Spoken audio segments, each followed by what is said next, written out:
Good evening. We bring you the latest in the world of sports. I'm Paolo Del Rosario. We give you the conversations you want to hear from your favorite icons and athletes. I'm Diego Dario. And in tonight's game plan, we'll break down the big games of rising stars in the UAAP Season 85 Women's Volleyball Tournament. We'll take a look at the players with the biggest responsibilities as the PVL All-Filipino Conference is down to its last 2 weeks in the elimination round. And we'll check out the Western Conference action in the NBA as Kevin Durant and the Phoenix Suns outlast the Dallas Mavericks. Oh, I'm sorry, Dip. Buckle up, sports fans. Let's get in the game.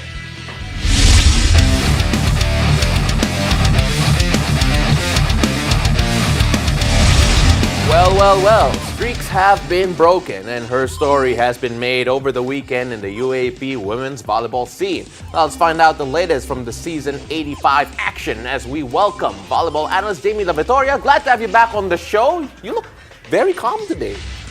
I'm just smiling. Yeah. All right. She's still in today. She's still there. Yeah. No, but all right. So let's go straight at it because honestly, what a great set of games That's right. that we all witnessed. And I think the one game that everyone's probably most surprised by is NU finally, not continuing their streak courtesy of an impressive win from UST. You take a look at that matchup. What stood out for you first? Well, UST defeated NU in 5 sets and they ended that 20-game losing streak. So what I noticed in that game, Aya Laura has helped offensively, right?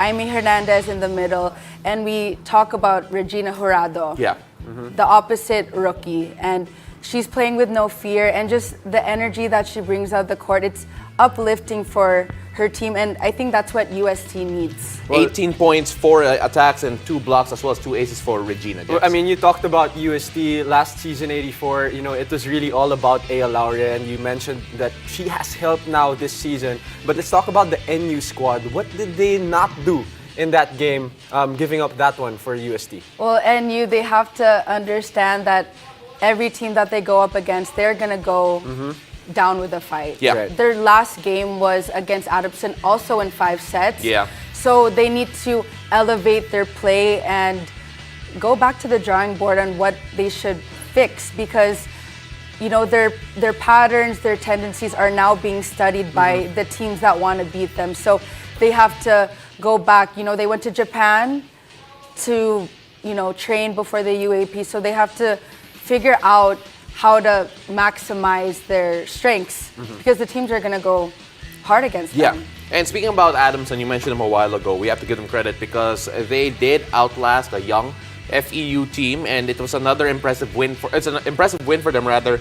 And you take a look at their future, how they look like right now. We were talking a bit off the air. They're one of your favorites in general because of the way that they really take on the floor and have no fear when they go up against anyone. That's right. I want to talk about Trisha Tubu. Also another rookie, a lefty opposite, and she plays like a vet. I mean, I've been talking about the rookies because, yes, the future of volleyball is very bright, and the confidence that she has on the court, it's very rare as a rookie because when you're a rookie, you tend to make those, unforced errors, those silly mistakes. Right. But when she plays, you can see that the trust that Coach Jerry has within her and also her teammates, and her team is very equipped. Yeah. They have a great setter.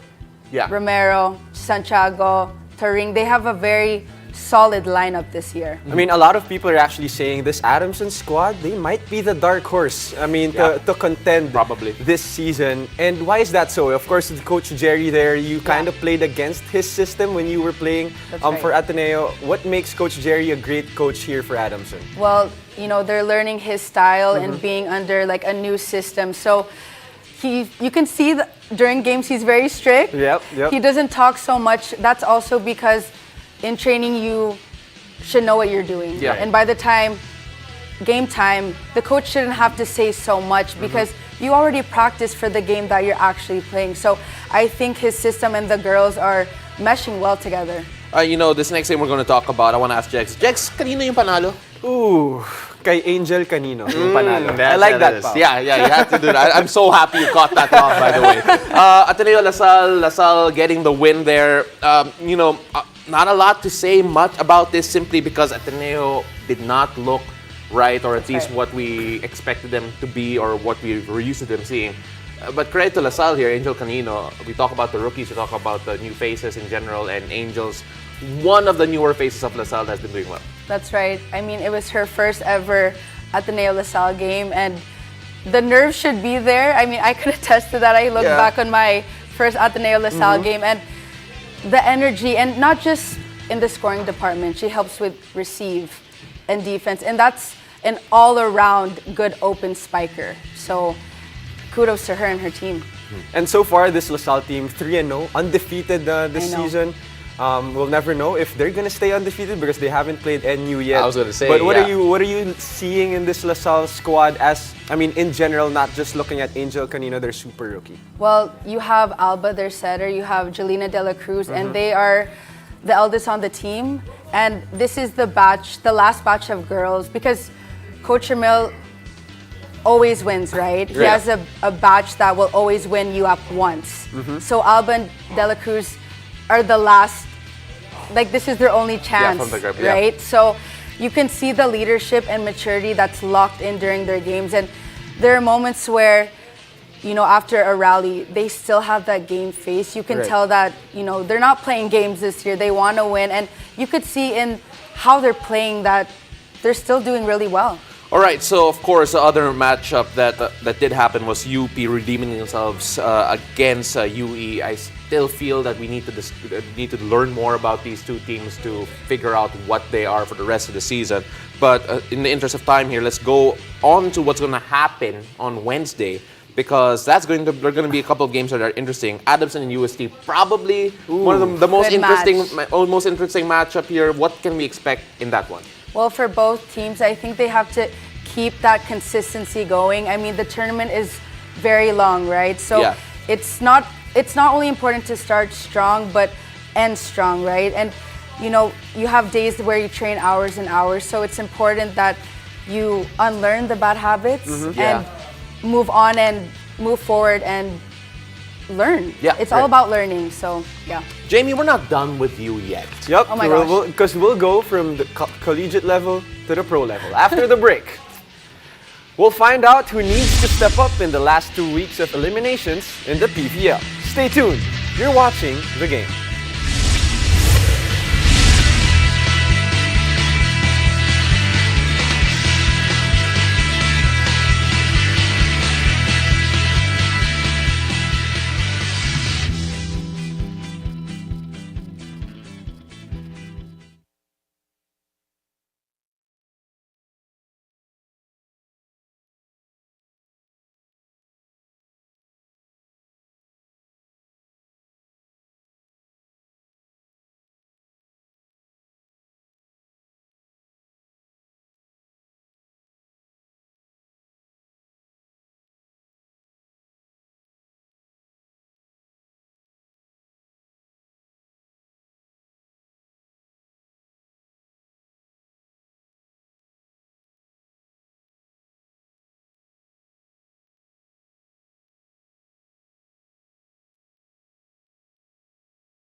Welcome back to the game. The PVL All-Filipino Conference is down to 5 game days in the elimination round. A lot is at stake, which is why key players need to step up their game if they want to advance into the semifinals. With us to talk about which players have the most on their shoulders is PVL analyst, of course, Jamie La Victoria. And Jamie, what does that mean? Most in their shoulders and they have to step up.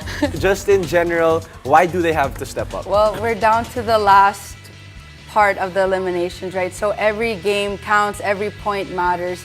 So the people that I'm going to talk about are the people that need to bring their A game starting tomorrow. Yeah, because the players that you did mention, so we have a list over here. The players that you did mention are already established stars in many sense. So I'll start off first with Akari. 2-4, number 7 in the conference so far. And you picked Dindin Santiago Manabat. Not necessarily a dream conference for her. That's right. But then you take a look at the potential of what she could do and what she could be for this team in particular. What are we looking for? That's right. So they defeated Cherry Tigo in 5 sets in their last game. So Dindin Manabat has to do more in the upcoming games. Not that she's not doing enough, but because her team is very young, she's taking the footsteps of their import last year, Priscilla Rivera. Yeah. That's a lot of shoes to fill in, right? Yeah. She needs to not only help in the scoring department, but also being that ate, that leader. That's needed not only on the court, but also outside of the court as well. Right, so Akari currently 2-4 right now, number 7. So they need all the wins that they could get. And let's move on to the next one. Alina Bicar from Cherry Tigo. Yeah. Currently at 3-3, number 5. So they have a chance at getting that number 4 spot. So what does Alina Bicar have to do here for Cherry? Well, Alina Bicar, she's been doing a good job this entire conference. However, because their team is being studied all the time, she needs to change the offense and vary the attacks. It can't be all to the opposite. You have Mylene Paat there, but you need more variations with the middle. You have Karandang there, you have Shaya Dordor, you have Laura as well. So she needs to change it up to elevate her game and for them to win the next games. We have a bit of consistency problems with Cherry Tigo. I think it's fair to say based on their record and, you believe that Alina Bicar could be a part of changing That's that. right. Now, moving on though, Choco Mucho at 2-3. Again, not the conference that they wanted. A bit of transition here. Dina Wong, someone that we know who can make a big impact in games, could have an even bigger impact, you feel, in the stretch run. That's right. I chose, with Alina, I chose the playmakers, the players that are supposed to run their offense smoothly, right? The point of a setter is to allow your spikers to shine. Yeah. So Dina Wong needs to do that. You have Kat Tolentino, Mari Madayag, Bea De Leon, Cheng. You have the tools there. It's about who and when to set them. It's the strategy.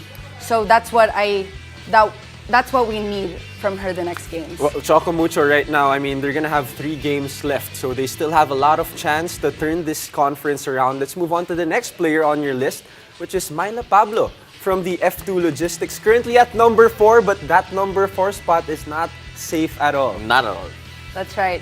We have Myla Pablo, the shining light of the F2 Logistics, right? So their upcoming games, it's important that Myla Pablo, I keep saying this, elevate, right? You need to elevate your game more. You need to add variation to your attack. It's not always about power, but placement as well. She needs to be added more in back row attack as well. She's great in the front, but they need help as well, right? You have Maranyo, Galang, KKD, but Pablo needs to step it up a bit so they could enter that last spot. I feel like we're saying this mainly because after her big game against Choco Mucho, there have been single-digit scoring games here for right. Myla. And, again, some of them were positive results here for F2 when you take a look at the whole process. But then expectations when it comes to Myla, it's a bit higher because of the talent that we know she has. That's right.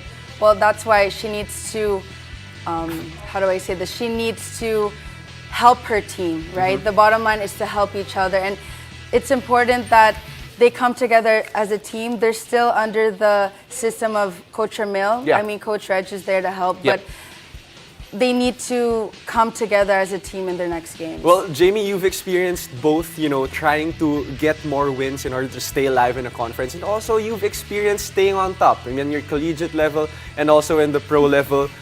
Jamie, I mean, what does that mean for you when you're in a situation wherein all you have to do is to win games? Yeah. In a volleyball It's a bit conference, like a desperate. short conference, right. like the PVL. I just look back at the reason why I'm playing, right? I'm playing for myself, for my teammates, the coaches, and you've worked so hard to get in this position.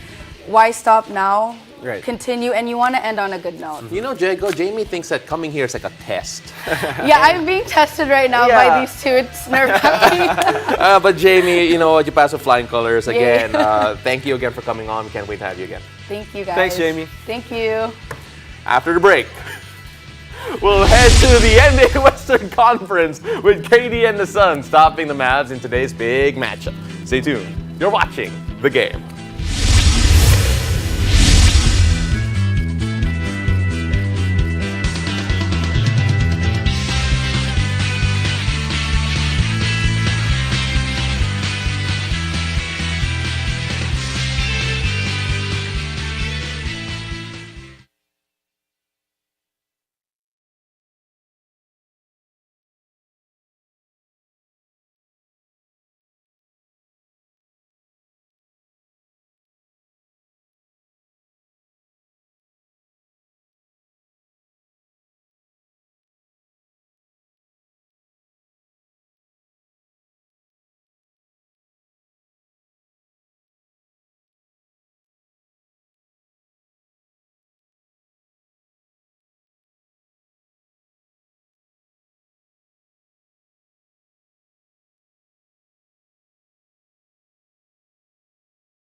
Welcome back. You're watching The Game. The Stars showed out today in a pair of exciting Western Conference matchups in the NBA. Kevin Durant stays perfect with the Suns against the Mavs, while the Lakers stay alive without LeBron James and D'Angelo Russell. Ooh, congrats, Derek. Now, NBA Philippines All-Star analyst Diego Dario is here to help us break down today's big games. Jegs, how important is it to talk trash the entire game and not just towards the end? Well, apparently for Luka, it's very important because that's what he told Devin Booker when, the Phoenix Suns defeated Dallas Mavericks 130 to 126. A lot of storylines in this ball game. I mean, last playoffs, we have to remember that Dallas won against the Phoenix Suns 4-3 to advance into the Western Finals. And that's the story behind all the chippiness in this ball game. And to add to that, it's the first game that KD and Kyrie are going up against each other, playing for different teams. So it's a fun matchup. Of course, you take a look at Durant and Booker. People are wondering whether or not it's going to be the best scoring tandem right now in the NBA. But of course, that remains to be seen. This is a championship or bust team, it feels like. So let's see what happens there. But let's move on first, Jegs, because we have to talk about the Lakers. Yeah. Or as maraming magagalit. Right, of course Alright. we have to talk about the Lakers. The Lakers 113-105 against the Warriors to spoil the return of Steph Curry. Jegs, without LeBron James, it just feels that trading for half the Jazz starting lineup is good for the Lakers. Might be good. I mean, talking about this Lakers team, even without LeBron, they should be fine because they have AD. AD, he's part of the top 75. He's one of the, probably a Hall of Famer. But then when AD is healthy, he could be one of the best players in the NBA right now. Because should be, he technically. showed that against the Golden State Warriors, even with Steph there. So talking about this Lakers team, they still have a chance because, that 8th spot is up for grabs. 6-3 since the trade deadline. That's just how good they've been here. And I can't believe we're saying that that's how good they've been. Yep. Considering how bad the season was prior to that. You take a look at the Anthony Davis. You mentioned that he's one of the best players, but is he a top 5 player right now when healthy? Because what we saw in that game, 39, 8, and 6, and 2 was special. I mean, I think he should be top 5 when healthy, but that's just not the reality right now. I think right now he's not even 100% yet because of all the injuries that he's had before. So it's just hard to imagine what Anthony Davis can actually do 100% healthy, and especially during the playoffs with LeBron there, with D'Lo there. It's just going to be a fun, chemistry with all these great players coming together. Way too early hot seat. Do the Lakers make the play-in? I believe so, that the Lakers will make the play-in just because of the team that they have right now, especially if LeBron comes back before the playoffs. So. Jegs, that's really interesting. And thank you for being game to answer that. Of course, I'm always game because I'm in the game. And that's it for tonight. Thank you for joining us. I'm Diego Dario. That was terrible. I'm Paulo Del Rosario, and this has been The Game.